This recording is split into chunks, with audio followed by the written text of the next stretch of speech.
Bonjour à toi, ici Mademoiselle Sou et aujourd'hui on va parler aquarelle, plus précisément de la marque Paul Rubens, donc c'est parti, on y va. Alors la marque m'a contacté dernièrement pour que je puisse tester leur toute nouvelle palette d'aquarelle, donc c'est avec un grand plaisir que j'ai dit oui. Donc ils m'ont envoyé gracieusement une petite boîte d'aquarelle ainsi qu'un papier aquarelle pour pouvoir tester tout ça, donc c'est ce qu'on va faire maintenant.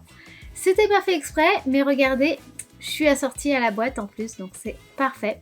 Il y a de l'eau, vous pouvez soit l'avoir rose et doré, soit noir et doré. Moi j'avoue que quand on m'a demandé, j'ai choisi rose, je vous avoue, clairement. C'était trop mignon. Le packaging, vous voyez, est une boîte, c'est super mignon. Je vous affiche le prix juste ici parce que je ne me souviens plus du prix. Et bah, du coup, on a le petit logo là, le motif doré là, et quand on ouvre, on a ce magnifique petit tissu qui permet de protéger la boîte.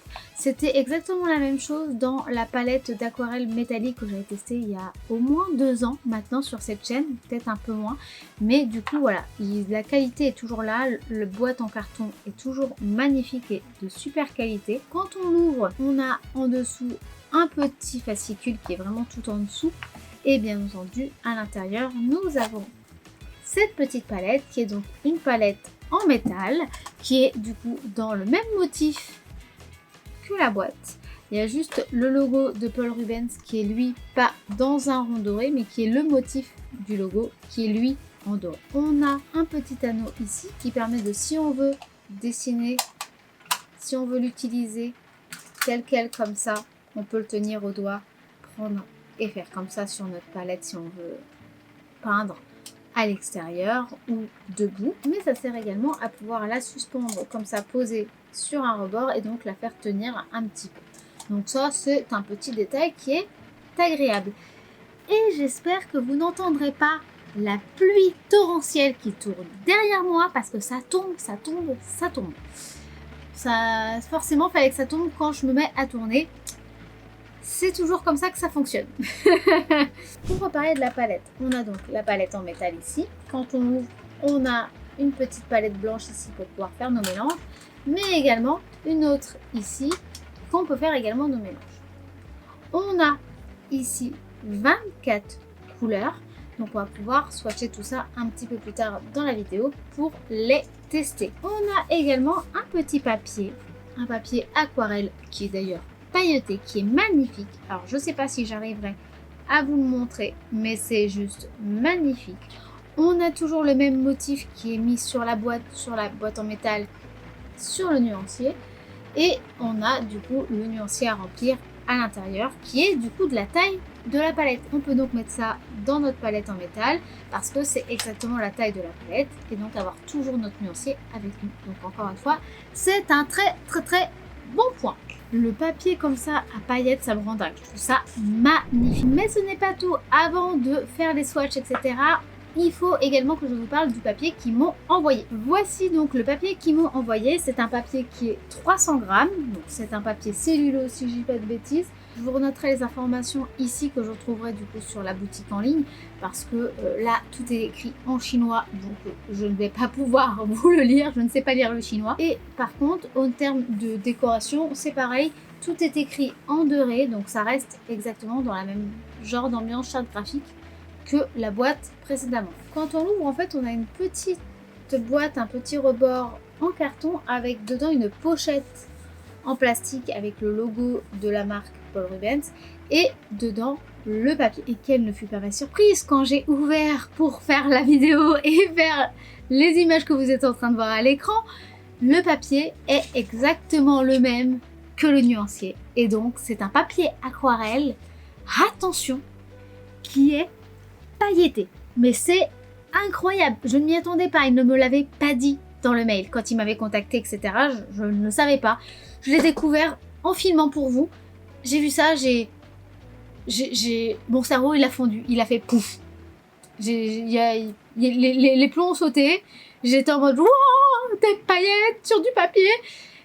Voilà, j'ai craqué. Voilà, mais surtout ce que je trouve très beau, c'est que les paillettes sont délicates, c'est léger, c'est pas trop grossier, c'est pas trop caché, c'est subtil et élégant. Je suis amoureuse du papier. Si il fonctionne bien quand on va faire l'illustration, c'est un banger pour moi, hein. Un vrai banger, hein. Je vais être... je suis ravie. Sincèrement, j'espère vraiment que ça va être bien. En termes de toucher, on est sur un grain fin, limite satiné. C'est pas satiné, ça reste fin, mais c'est un fin qui est très très très très fin. Donc en termes de texture, on est bien aussi selon les goûts bien entendu, mais moi c'est vrai que j'aime mieux le papier qui est assez fin, assez satiné, et du coup je sens que je vais bien l'aimer également pour ça. Comme il est épais et qu'en plus il est fin, on va pouvoir poser plein de détails sans qu'il y ait trop de granulés qui dérangent avec le pinceau, l'aquarelle, etc. pour avoir des détails fins. Donc je pense que ça va être plutôt agréable à tester tout ça. Donc c'est parti pour les swatchs sur ce petit papier justement. Alors, première chose, on ouvre la palette forcément et je ramène le petit nuancier. Donc je n'utilise pas de papier à moi, mais leur papier directement. Et je vais commencer du coup en suivant les références. L'avantage c'est qu'ils me les ont mis dans l'ordre. J'ai vérifié avant malgré tout. Donc je vais commencer par du coup les teintes plutôt jaunes et on va y aller au fur et à mesure. Je commence par poser la couleur vraiment pure, donc c'est-à-dire avec le moins d'eau possible pour avoir quelque chose de très pigmenté. Et ensuite, je vais mouiller un petit peu plus loin et je vais essayer de récupérer par capillarité de l'eau et du papier le pigment pour le dégrader. Si besoin, je refais des va-et-vient pour pousser un petit peu le pigment. Et bien sûr, j'enlève régulièrement le pigment de mon pinceau, déjà de 1 pour pas mélanger les couleurs entre elles. Et ensuite, tout simplement pour que ça ne fasse pas juste une masse de couleur mais bien un dégradé. Donc il faut enlever un petit peu de pigment de temps en temps. Sachant que j'ai pas forcément pris le meilleur pinceau pour ça, donc c'est pour ça que je viens de le changer parce que j'ai pris un pinceau à la vie, enfin c'est un petit gris mais il fait le même genre de capacité qu'un petit gris et du coup il prend tellement d'eau que c'est pas évident de faire le dégradé sur une si petite surface. Donc j'ai pris un petit gris toujours de chez Raphaël mais cette fois-ci avec une touffe beaucoup moins épaisse, beaucoup moins dense qui était beaucoup plus pratique pour l'utilisation en termes de swatch. Et donc vous voyez je suis en train de poser toutes les couleurs et elles sont super jolies, super pigmentées, super vibrantes, il n'y a rien à dire, hein. Elles sont superbes. Et là par contre je vais mettre une seule fois donc terre de sienne ou terre de sienne brûlée parce que je n'ai pas du coup le Vénétien Rouennette que j'ai, donc il y a une couleur en moins sur le nuancier que normalement vous devriez avoir. Je retourne le petit nuancier pour faire 2-3 tests, c'est-à-dire le dégradé, le fusion de couleurs. Donc là je vais mélanger donc du rose fuchsia avec du bleu, comme ça on va voir si ça rend bien, ou du violet je crois que j'ai pris, et ensuite je ferai 2 aplats, un sur papier sec et un sur papier mouillé. Et on va voir du coup si les couleurs fonctionnent bien, si ça fait des taches, si ça se dégrade bien, si ça granule pas trop, en fonction de voir comment est cette aquarelle. Et là pour faire la fusion j'ai eu aucun souci, la fusion s'est très très bien passée. Et là alors pour du mouillé sur sec, il n'y a pas trop de soucis en termes d'utilisation. Maintenant on va voir en séchant si ça rend bien ou pas, mais en termes de poser l'aquarelle sur le papier, j'ai aucun problème, ça se passe très très bien. Donc là je mouille le papier, bon il me restait un peu de rose mais comme je remets du rose dessus c'est pas très très grave. Et je mets ma couleur et vous voyez elle se floute vachement bien. À un moment je trouve qu'il y a une petite goutte, je vais rincer mon pinceau et en fait entre le moment où je prends mon pinceau, je le nettoie, je l'essuie, la goutte s'était déjà bien étirée. Je trouve que le papier aide vraiment beaucoup, alors peut-être que c'est un tout entre le papier et l'aquarelle, mais je trouve que voilà, ça s'étire bien, ça se fusionne bien. Voici donc le résultat. Alors, bon, il y a eu un petit couac dans ma palette, donc j'espère que ce ne sera pas le cas pour celles et ceux qui commanderont ensuite. Mais moi j'ai eu 2 godets de terre de sienne, si je dis pas de bêtises, c'est Burnt Sienna. Donc c'est terre de sienne brûlée, je crois qu'on dit en français. Enfin bref, Burnt Sienna. Donc j'ai eu 2 fois cette teinte là, donc je n'ai pas eu la teinte Venetian Red. Bon, c'est pas très très grave. J'ai 2 fois cette teinte là, c'est un fait. Voilà, c'est pas très très grave, mais c'est vrai que bon, j'espère juste que pour vous, ça ne vous arrivera pas d'avoir cette petite mésaventure. Après, il ne faut pas hésiter, si ça vous arrive, à contacter la marque pour qu'ils puissent vous l'échanger et vous renvoyer un autre petit godet. Généralement, ils sont quand même plutôt arrangeants. En termes de couleurs, alors, Ce que je trouve intéressant, c'est que là, on a une belle variété de couleurs. On a des jaunes plutôt chauds, des jaunes plutôt froids, des rouges, des rosés, du violet, des bleus chauds, des bleus froids, des verts, pareil, de plein de nuances différentes. On a des gris, on a des kakis, 2 teintes de marron et certainement 3 teintes de marron si on compte le Venetian Red. Donc, je trouve qu'on est plutôt bien. On n'a par contre pas de blanc. Alors, je pense que c'est fait pour être plus dans le côté aquarelliste puriste, c'est-à-dire que si vous êtes puriste dans l'aquarelle, on n'utilise pas de blanc.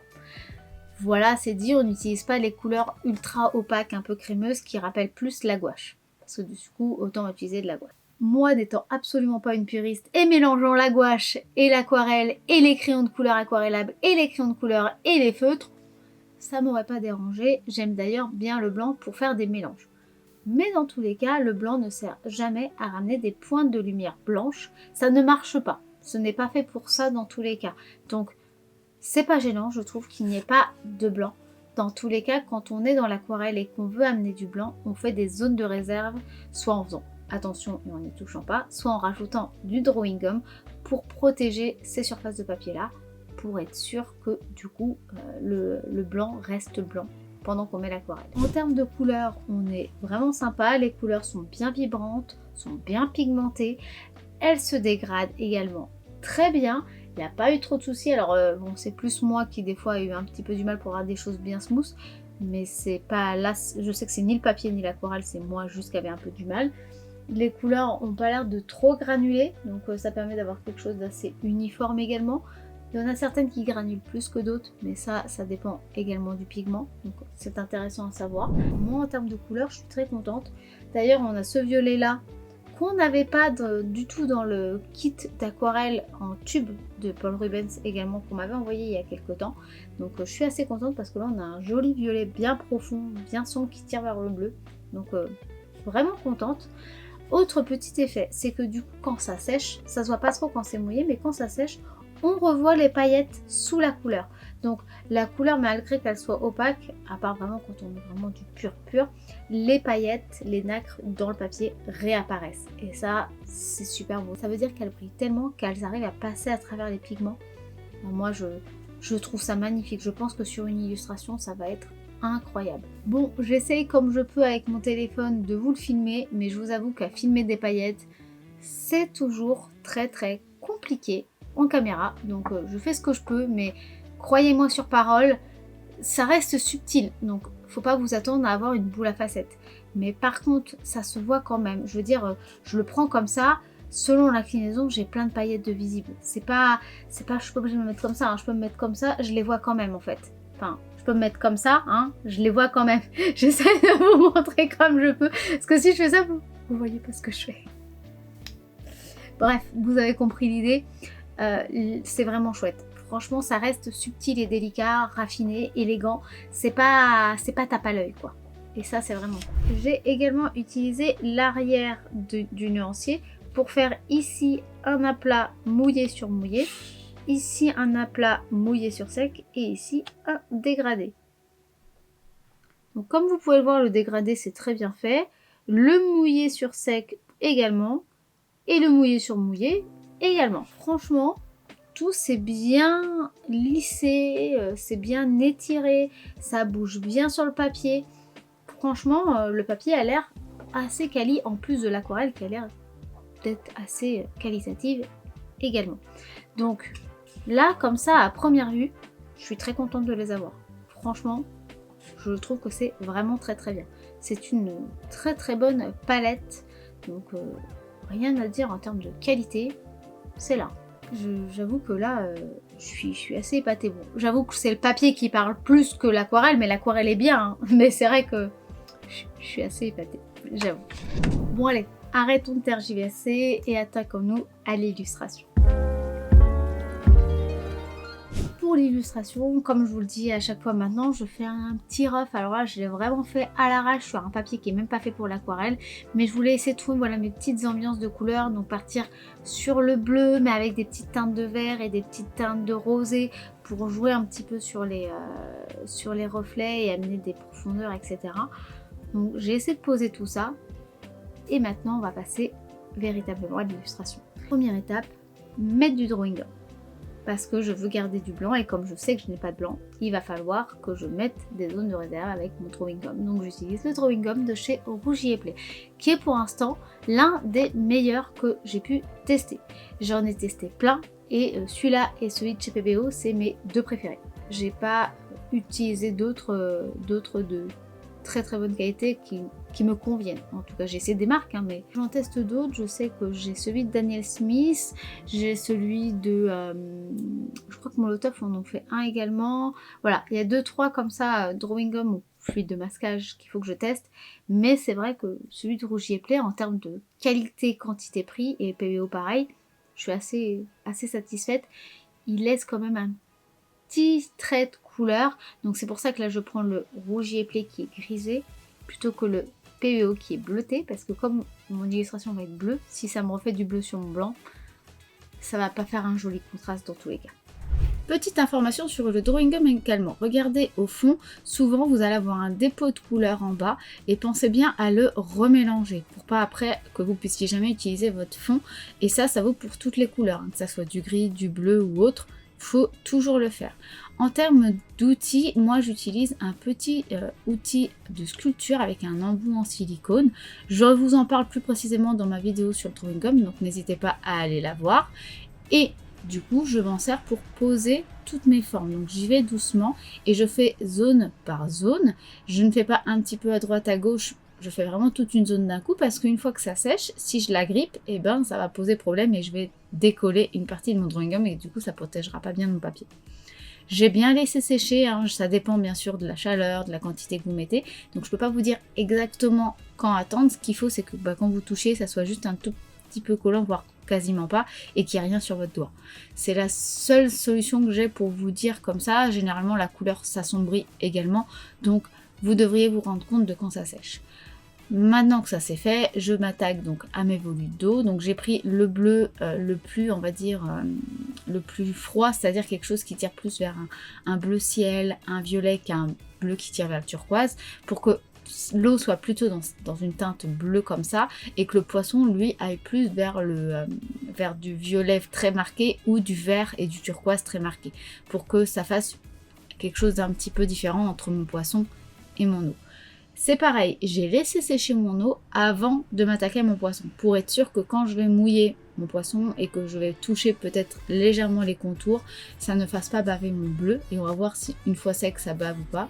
Là, je suis en train de mettre du vert et ça n'a pas bavé, donc ça ne bave pas trop facilement. Par exemple, moi c'est quelque chose que j'ai souvent en problème avec les encres aquarelles. Bon après, j'ai pris l'habitude et je sais comment gérer, mais c'est vrai que pour ça les aquarelles fonctionne mieux que les encres, c'est que ça a tendance à moins se réactiver juste au contact de l'eau. En tout cas pour celle-ci c'est le cas et c'est très très bien. J'ai donc posé sur mes nageoires du bleu violacé et du vert un peu jade, et là je pose maintenant du rose sur mon poisson et je vais en rajouter d'ailleurs un petit peu ailleurs, mais tout de suite je prends mon vert, donc ça va plutôt être un bleu vert cette fois-ci, c'est pas le même vert que j'ai utilisé tout à l'heure, c'est pour ça que je vous le vais montrer avec mon doigt, et c'est un sorte de bleu canard en fait, et je vais m'en servir pour le poser sur mon poisson, et entre le rose, le magenta et le bleu vert canard que je viens de mettre, je mettrai un petit peu de bleu violacé pour faire mon dégradé et avoir du coup une nuance comme ça et amener une homogénéité. Je mets justement des différences, mais que malgré tout reste un petit peu uniforme pour pas que ça fasse une masse bizarre à un endroit. Et je dégrade bien entendu, et ensuite je réintensifie. Vous voyez, au début c'était plutôt clair et j'y vais petit à petit en réintensifiant parce que c'est plus simple d'assombrir que d'éclaircir. Donc on y va plutôt avec parcimonie, et j'ai eu aucun souci avec cette aquarelle pour le faire. Là j'ai ramené pas mal de petits détails, des petites rainures pour les nageoires, rajouter des ombrages, rajouter des détails sur les yeux pour que ça devienne un petit peu plus vivant. Maintenant, j'ai tout bien laissé sécher encore une fois, donc j'ai dû laisser, je pense, sécher au moins bien 3 heures. Et là, j'enlève mon drawing gum. Regardez-moi ça, comment c'est satisfaisant. Donc là, l'illustration est presque terminée, mais ça manque un petit peu de contraste. Alors, je pourrais le faire avec l'aquarelle, vous avez bien vu, j'ai commencé à ramener des petits détails. Les lignes pour l'eau, il n'y a pas eu de souci. Je peux faire des petits détails avec les nageoires, on est d'accord. Mais ce sera quand même beaucoup plus confortable d'utiliser des crayons de couleur. Donc je vais prendre mes crayons de couleur aquarellables, majoritairement ceux de chez Faber-Castell et l'Albrecht Dürer. Je sais jamais si je le prononce bien, je suis navrée. C'est mes crayons de couleur aquarellables par excellence avec les Stabilo. Je les aime d'amour. Après, bon, les Suprasoft Color sont aussi très très bien, mais j'en ai pas non plus beaucoup, eux non plus. Donc voilà, je vais jongler en fonction des couleurs que j'aurai besoin pour unifier. Et ça va me servir à amener du contraste et du détail sans utiliser de feutre noir. Et ça me permettra également de ramener quelques petites zones de lumière, puisque les crayons sont bien crémeux, donc normalement, ça devrait bien marcher sur le papier. Donc on va voir ça tout de suite.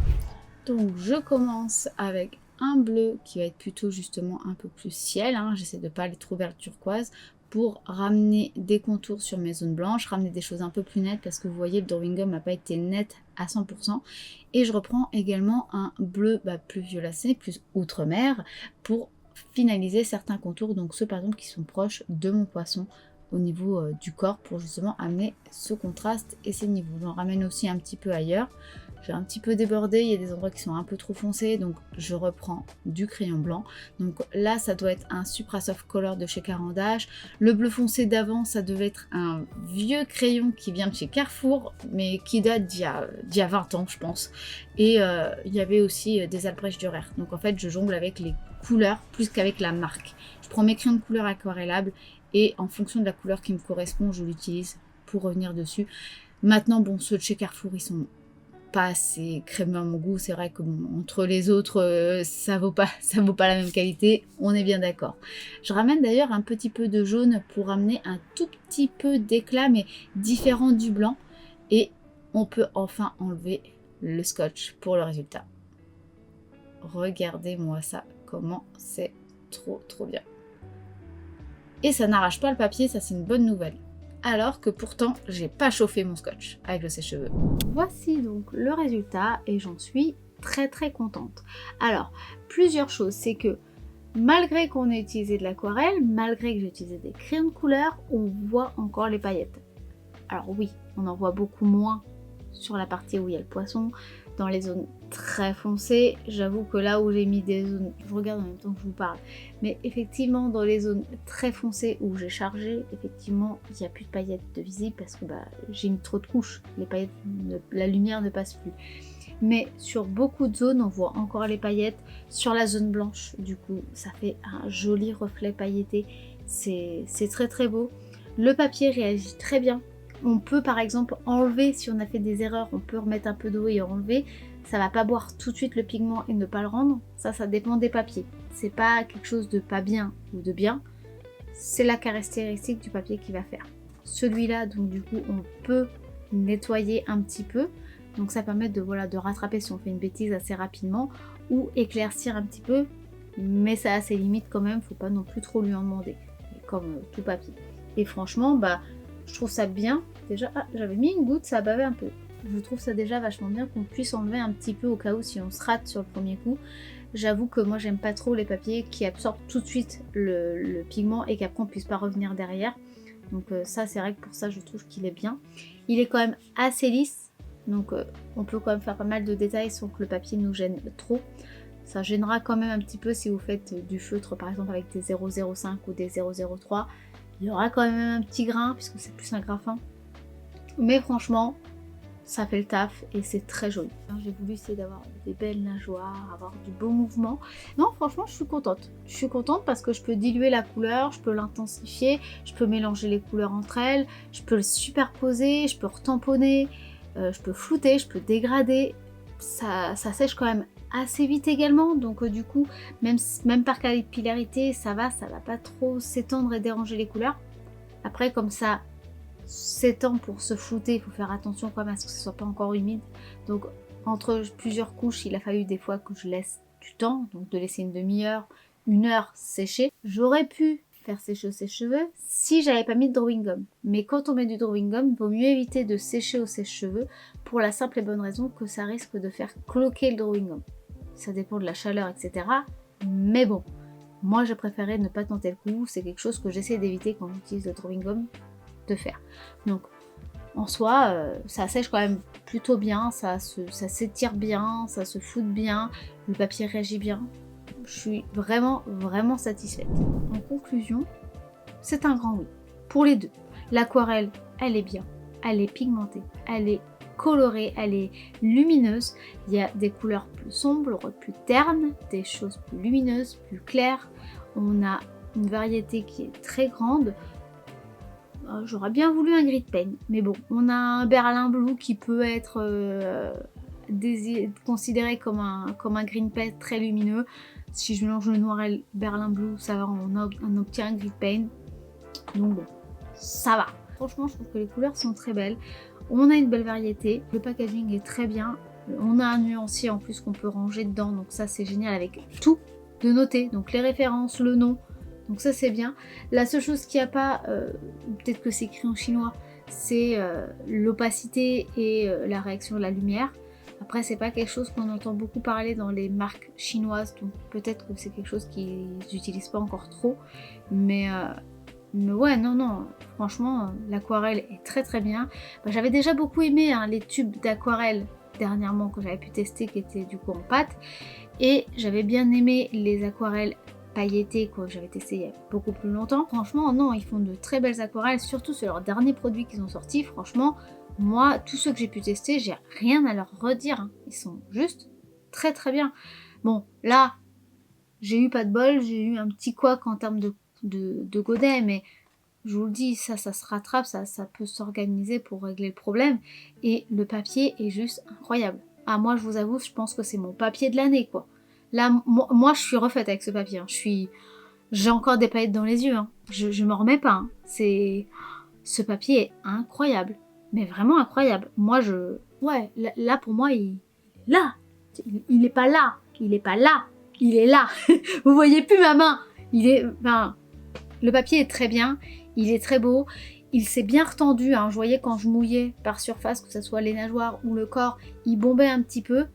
Et il se retendait bien. Des fois, on peut garder un effet assez gondolé. Là, il n'y a pas un effet de gondolage. C'est intact. Donc, il se retend même bien. Bon, après, je l'ai tendu. Mais des fois, je tends certains papiers et il y a quand même légèrement des petites gondoles. Là, il n'y a rien du tout. Et il a très bien réagi. Ça s'est très bien passé. J'ai pas eu de problème avec les crayons ni avec le pinceau fin pour faire des détails. Vraiment... parfait. Juste parfait.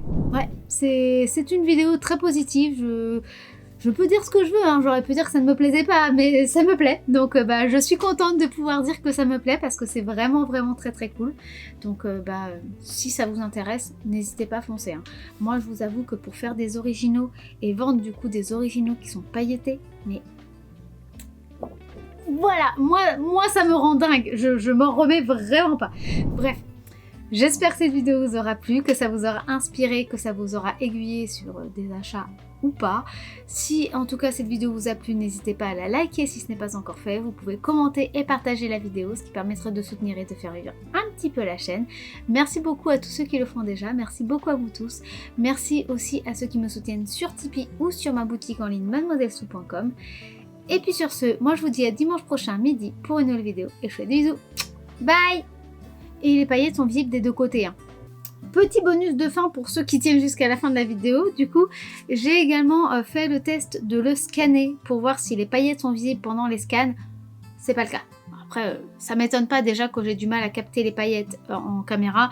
Je me doutais bien que dans un scanner, ça ne se verrait pas. Mais ça ne fait pas d'énormes reflets qui vont déranger le dessin, etc. On ne les voit juste pas. Donc, si vous voulez faire des illustrations et les scanner, vous pouvez les scanner sans problème. Mais par contre, vous n'aurez pas les paillettes. Voilà. Petit bonus que j'ai oublié de rajouter dans la vidéo. Voilà, des bisous!